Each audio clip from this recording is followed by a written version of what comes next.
Your new mount comes with all needed hardware and an Allen wrench, which you may not even need. Note that it's best to work over a large white towel on your dashboard as little parts get lost easily.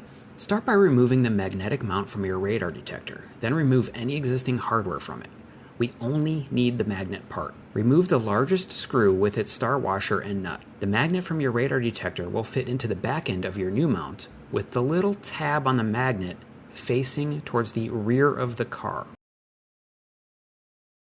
Slide the longest of the 3 screws into the mount and magnet.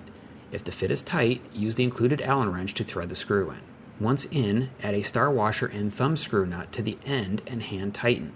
The Allen wrench is likely not needed any longer. Remove the remaining 2 screws, 2 star washers, and 2 thumb nuts. Attach the mount to the short cylindrical area directly behind your rear view mirror, with the smaller plastic hoop going on top of your mirror and the large plastic piece on the bottom. The end with the magnet in it will be closer to the windshield. The 2 screws will drop in from the top to tie both plastic pieces together.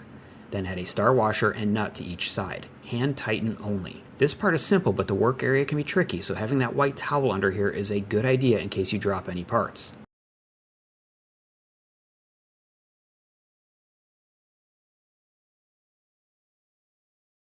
Plug the power to your detector back in, slide it into the magnet, and power on your car for a test.